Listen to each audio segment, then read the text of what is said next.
அனைவருக்கும் வணக்கம். கதை நேரத்தில் மீண்டும் உங்களை சந்திப்பதில் மகிழ்ச்சி. இன்று நான் சொல்லப்போகும் நீங்கள் கேட்கப் போகும் கதை பாண்டிமாதேவி.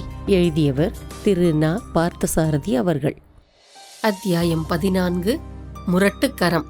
அன்றொரு நாள் இரவு முன் சிறை அரங்கோட்டத்தில் வந்து அண்டராதித்தனுடன் வம்பு செய்த பின் அவன் மனைவியால் அவமானப்படுத்தப்பட்டு திரும்பியவர்கள் இன்னார் என்பதை நேயர்கள் இதற்குள் ஒருவாறு தெரிந்து கொண்டிருப்பார்கள். நாகப்பட்டினத்திலிருந்து புறப்பட்டு விழிங்கத்தில் வந்திறங்கிய ஒற்றர்களே அந்த ஆட்கள்.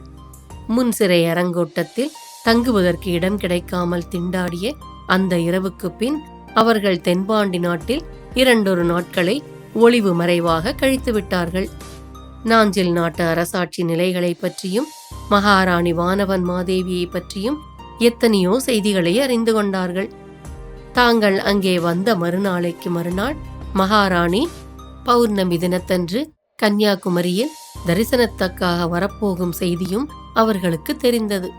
தாங்கள் எந்த காரியத்தை நிறைவேற்றுவதற்காக வந்தார்களோ அதை நிறைவேற்றுவதற்கு மகாராணியின் கன்னியாகுமரி விஜயத்தை பயன்படுத்திக் கொள்வதென்று தீர்மானித்தனர். அங்கே இங்கே தங்குவதற்கு இடம் தேடாமல் நேரே கன்னியாகுமரிக்கே போய் சேர்ந்து விட்டனர். அங்கேயும் தங்குவதற்கு சரியான இடம் கிடைக்கவில்லை. கடற்கரையோரத்து சோலைகளிலும் தோட்டங்களிலும் தங்குவதை மட்டும் யாரும் தடுக்க முன்வரவில்லை. மகாராணி விஜயம் செய்வதற்கு முன்தினமே கன்னியாகுமரிக்கு சென்று விட்டதால் சில முன்னேற்பாடுகளை செய்து கொள்வதற்கு அவர்களுக்கு வசதியாக இருந்தது.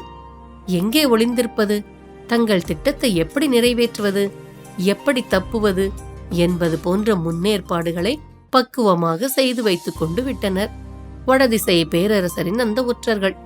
இதன் விளைவாக ஏற்பட்ட நிகழ்ச்சிகளை கடந்த அத்தியாயங்களில் தெரிந்து கொண்டு விட்டோம். அந்த ஒற்றர்கள் எண்ணியபடியோ திட்டமிட்டபடியோ எதுவும் நடக்கவில்லை. கன்னியாகுமரியிலிருந்து தப்பி வருவது பிரம்ம பிரயத்தனமாகிவிட்டது அவர்களுக்கு. அன்றைய தினம் 2 பெரிய அதிர்ச்சிகளுக்கு ஆளாகிவிட்டனர் அவர்கள். ஒன்று, அவர்கள் மூவரும் திட்டமிட்டு எதிர்பார்த்திருந்தபடி குமரிக்கோவில் பிரகாரத்தில் வானவன் மாதேவியின் மேல் வேலை எறிந்து கொல்ல முடியாமற் போனது. மற்றொன்று, இடையாற்று மங்கலம் நம்பியிடம் கொடுக்கப்பட வேண்டிய திருமுக ஓலை. அந்த ஓலையில் குறிப்பிட்டிருந்த நிகழ்ச்சியை செய்து முடிப்பதற்கு முன்பே தளபதி வல்லாளத்தேவனின் கையில் சிக்கியது.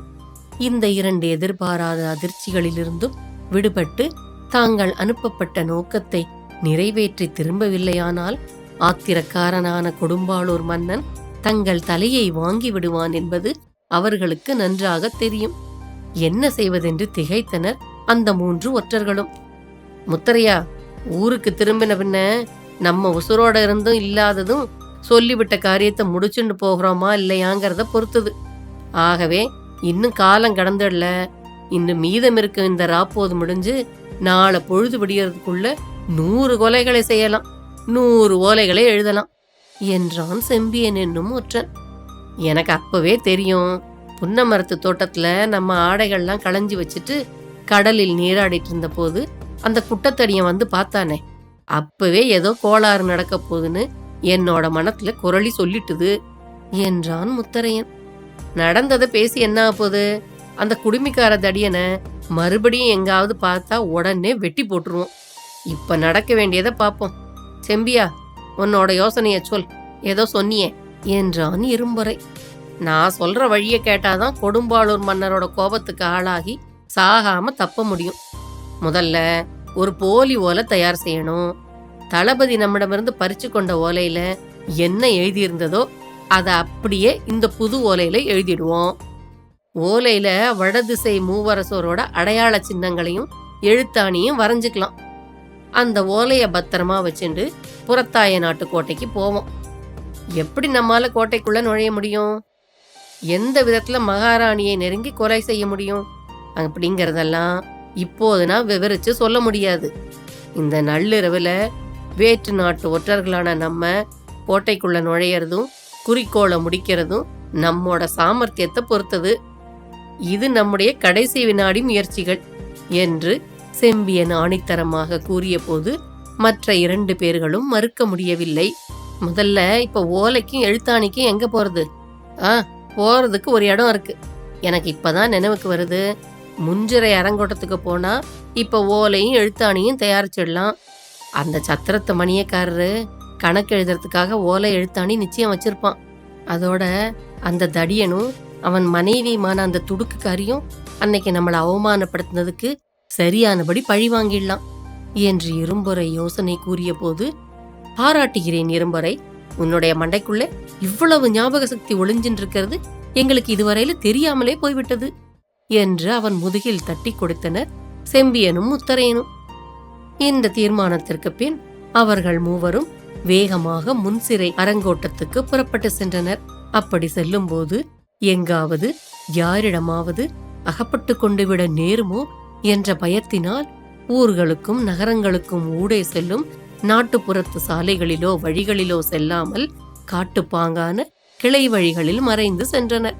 இந்த மூவரும் இப்படி முன்சிறை அரங்கோட்டத்தை நோக்கி சென்று கொண்டிருந்த நேரத்தில்தான் தளபதி வல்லாளத்தேவன் கன்னியாகுமரியில் தன் வீரர்களோடு இவர்களை தேடிக்கொண்டிருந்தான்.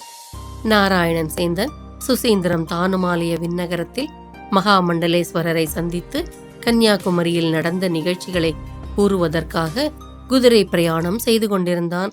சுசீந்திரம் தானுமாலயம் பெருமாள் கோவிலில் தம்முடைய செல்வக்குமாரி குழல் மொழியுடன் விழிஞத்திலிருந்து அழைத்து கொண்டு வந்த இளந்துறவியுடனும் நாராயணன் சேந்தனையும் அவன் கொண்டு வரப்போகும் செய்திகளையும் எதிர்பார்த்து காத்து கொண்டிருந்தார் மகாமண்டலேஸ்வரர். மகாராணி, அதங்கோட்டாசிரியர் முதலியவர்கள் குமரி கடற்கரையிலிருந்து புறத்தாய நாட்டு கோட்டைக்கு திரும்பிக் கொண்டிருந்தனர். முன்சிறை அரங்கோட்டத்தில் முதல் யாமம் முடிவதற்குள்ளேயே அன்று அசாதாரண அமைதி நிலவியது. பௌர்ணமி தினமாகையால் சத்திரத்தில் வந்து தங்கியிருந்த யாத்திரிகளில் பெரும்பாலோர் கன்னியாகுமரிக்கும் சுசீந்திரத்துக்குமாக தரிசனத்துக்கு சென்றுவிட்டனர். யாத்திரை வந்தவர்கள் பௌர்ணமி என்பதற்காக மட்டும் அன்று கன்னியாகுமரி செல்லவில்லை. அன்றைக்கு சென்றால் உலக மகாதேவியாகிய கன்னியாகுமரி அம்மனின் தரிசனத்தோடு பாண்டிமாதேவியாகிய மகாராணியின் தரிசனமும் அங்கேயே கிடைக்கும் என்ற செய்தியும் அவர்களுக்கு தெரிந்திருந்தது. மகாராணியை பார்க்க வேண்டுமென்ற ஆவலும் கட்டுக்கடங்காமல் இருந்ததால் அவர்கள் அண்டராதித்த வைணவனை வழிகாட்டியாக துணைக்கு அழைத்து கொண்டு கிளம்பினர். சத்திரத்தை பார்த்து கொள்வதற்கு வேறு யாராவது ஆள் இருந்தால் கோதை நாச்சியாரிடம் சொல்லி வற்புறுத்தி அவளையும் தங்களோடு அழைத்து கொண்டு போயிருப்பான் அண்டராதித்தன். ஆனால் அதற்கு வழி இல்லாமல் இருந்தது நிலைமை. யாத்திரிகர்களும் தானும் தரிசனத்தை முடித்துக்கொண்டு திரும்பி வரும்போது சாப்பிடுவதற்கு உணவு தயாரித்து வைத்திருக்க வேண்டும். கோதையோ தானோ இருந்தால்தான் அதை நிறைவேற்ற முடியும். கோத, இந்த யாத்திரிகர்களை அழைச்சின்னு போய் நீ கன்னியாகுமரிக்கு போயிட்டு வா, நான் இங்க இருந்து ஆக வேண்டிய காரியங்களை கவனிச்சுக்கிறேன் என்று அவன் அவளிடம் சொல்லி பார்த்தான். ஆனால் அவள் அதற்கு இணங்கவில்லை. அதற்கு மேல் இன்னும் வற்புறுத்தி இருந்தால் இணங்கி இருப்பாளோ என்னவோ. அவன் வற்புறுத்தவில்லை. தானே யாத்திரிகர்களை அழைத்து கொண்டு புறப்பட்டு விட்டான். கோத, யாருக்குன்னு வந்ததுன்னு நீ வாட்டுக்கு சத்திரத்தை கதவை அடைச்சுன்னு தூங்கிறாத. நாங்க 2ஆம் யாமம் முடியறதுக்குள்ள எப்படியும் திரும்பி வந்துருவோம், வயிற்ற காய போட்டுறாத என்று போகும்போது சிரித்து கொண்டே சொல்லிவிட்டு போனான் அண்டராதித்தன். கோதையின் கணவனும் சத்திரத்தில் தங்கியிருந்தவர்களும் மாலையிலேயே புறப்பட்டு சென்று விட்டார்கள். ஒரே சமயத்தில் ஆயிரக்கணக்கான மக்கள் தங்க முடியும் அளவுக்கு பெரும் பரப்புள்ள அந்த சத்திரத்தில் இப்போது 3 பெண்கள் மட்டும் தனித்திருந்தனர். சத்திரத்து மடைப்பள்ளிகளில் சமையல் வேலை செய்யும் 2 பணிப்பெண்கள் தவிர கோதை நாச்சியார் ஒருத்தி, ஆக மொத்தம் 3 பேர்கள்தான். பணிப்பெண்கள் இரவு சாப்பாட்டுக்காக அடுப்பு மூட்டி சமையல் வேலையில் ஈடுபட்டிருந்தனர். கோதை நாச்சியார் சமையலுக்கு வேண்டிய படித்தர பொருட்களை உக்கரானத்து கட்டளை அறையிலிருந்து எடுத்து கொடுத்துவிட்டு மேற்பார்த்து கொண்டிருந்தாள். சமையல் வேலையில் ஈடுபட்டிருந்த பணிப்பெண்கள் 2 பேரும் கோதையின் நகைச்சுவையில் ஈடுபட்டு அடிக்கடி குலுங்க சிரித்தார்கள். முன்சிறை அரங்கோட்டத்தில் தங்குபவர்களுக்கு சுவையான வசதிகள் 2. 1, அங்கே வருவோரை உபசரிக்கிற விருந்தோம்புகிற முறை. 2வது, அந்த அரங்கோட்டத்தை நிர்வாகம் செய்யும் அண்டராதித்தன் கோதை இந்த தம்பதியின் நகைச்சுவை நிறைந்த சரளமான வேடிக்கை பேச்சு. அதுவும் கோதை பேசத் தொடங்கிவிட்டால் ஒரே கொண்டாட்டம்தான். மடைப்பள்ளியில் வேலை பார்க்கும் பணிப்பெண்கள் தங்கள் கை காரியங்களையெல்லாம் மறந்து கேட்டுக்கொண்டே இருப்பார்கள். ஒருமுறை கோதையின் நகைச்சுவை பேச்சு வெள்ளத்தில் மூழ்கியிருந்த பணிப்பெண்கள் ஒரு பெரிய விபரீதமான காரியத்தை செய்துவிட்டார்கள். அதாவது சர்க்கரை பொங்கலில் போட வேண்டிய வெல்லத்தை புளிக்குழம்பிலும், புளிக்குழம்பில் போட வேண்டிய உப்பு காரம் முதலியவற்றை சர்க்கரை பொங்கலிலும் போட்டு சமையல் செய்து வைத்து விட்டார்கள். அதன் விளைவாக அன்றைக்கு சத்திரத்தில் சாப்பிட உட்கார்ந்த அத்தனை பேரும் அவதிப்பட்டனர். இந்தா கோதை, இனிமேல மடப்பள்ளியில வேலை நடந்துட்டு இருக்கும்போது பணிப்பெண்கள்கிட்ட போய் பேச்சு கொடுத்தியோ, தெரியும் சேதி என்று அன்றைக்கு அவளை கடுமையாகவும் வேடிக்கையாகவும் எச்சரித்து வைத்தான் அண்டராதித்த வைணவன். இதனால் பணிப்பெண்கள் கோதையோடு பேசிக்கொண்டே மடப்பள்ளி காரியங்களை கவனிக்க நேர்ந்தால் உஷாராக வேலை செய்வது வழக்கம். கோதை ஏதோ பேச ஆரம்பித்ததும், அம்மணி, தயவு செஞ்சு இப்போவே நிறுத்திக்கோங்க, நாங்க மடப்பள்ளி வேலையில முடிச்சிட்டு வர்ற வரைக்கும் பொறுத்துக்கோங்க என்றார்கள். தருதான், நீங்க வேலைய கவனிங்க, நான் போய் சத்திரத்தோட அந்தி விளக்கெல்லாம் ஏத்துறேன், இருட்டுற சமயமாயிட்டது என்று கூறிவிட்டு மடைப்பள்ளியிலிருந்து வெளியே வந்தாள் கோதை நாச்சியார். தீபங்களை ஏற்றிய பின் வாசற்புறத்துக்கு அருகில் உள்பக்கமாக இருந்த சத்திரத்து குரட்டில் உட்கார்ந்து ஓலை சுவடியை எடுத்து அன்றைய படித்தர கணக்கு விவரங்களை அதில் எழுதிடலானாள். அவளுடைய கணவன் அன்றாடம் செய்ய வேண்டிய வழக்கமான வேலை அது. அன்று அவன் வெளியே சென்றிருந்ததால் தான் கொடுத்திருந்த படித்தரத்துக்கு தானே கணக்கு எழுதினாள். அடிக்கடி எழுதி பழக்கப்படாத அவள் கை எழுத்தாணியை பிடித்து ஒவ்வொரு எழுத்தாக ஓலையில் எழுதி கொண்டிருந்தது. ஏதோ கேட்பதற்காக அப்போது அங்கு வந்த மடைப்பள்ளி பணிப்பெண், என்ன அம்மா, ஓலையில ஏதாவது சித்திரம் வரைகிறீர்களா? இவ்வளோ மெதுவா எழுதிட்டு இருக்கீங்களே என்று விளையாட்டாக சிரித்து கொண்டே சொல்லிவிட்டு போனாள். சரி சரி, நீ போய் காரியத்தை செய், நான் எழுதிட்டு வரேன் என்று அவளுக்கு பதில் சொல்லிவிட்டு மேலும் குனிந்து கொண்டே எழுதலானாள் கோதை. பக்கத்தில் காலடி ஓசை கேட்டது.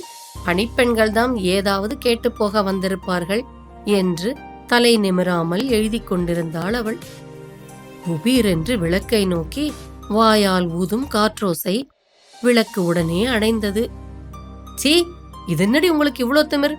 எது விளையாடுற நேரம் உங்களுக்கு தெரியாதா என்று சொல்லிக்கொண்டே தலை நிமிர்ந்த கோதை எதிரே தனக்கு முன் இருட்டில் நின்றவர்களை பார்த்து வீல் என்று அலறுவதற்கு வாயை திறந்தாள். ஆனால் அவளுடைய வாயிலிருந்து அலறல் வெளிவருவதற்குள் வலிமை வாய்ந்த முரட்டு கரம் ஒன்று அவள் வாயில் துணியை திணித்தது. இருட்டில் எதிரே நிற்பவர்களின் முகம் தெரியவில்லை. எவ்வளவோ முயன்றும் ஒரு சிறு முனகல் கூட அவள் வாயிலிருந்து வெளிப்பட இயலாமல் போய்விட்டது. இன்னொரு முரட்டுக்கை அவள் கைகளில் இருந்த ஓலையையும் எழுத்தாணியையும் பறித்து கொண்டது. கோதை கைகால்களை உதைத்துக் கொண்டு திமிரினாள். அவன் முகத்துக்கு மிக அருகில் இருளில் ஒரு மின்னல் மின்னியது. கோதை மூச்சு திணறி பிதுங்கும் விழிகளால் பார்த்தாள். பார்வை கூசியது. அது மின்னல் அல்ல, ஒரு கத்தி. மறு வினாடி அந்த பெண் மூர்ச்சையாகி துவண்டு விழுந்தாள்.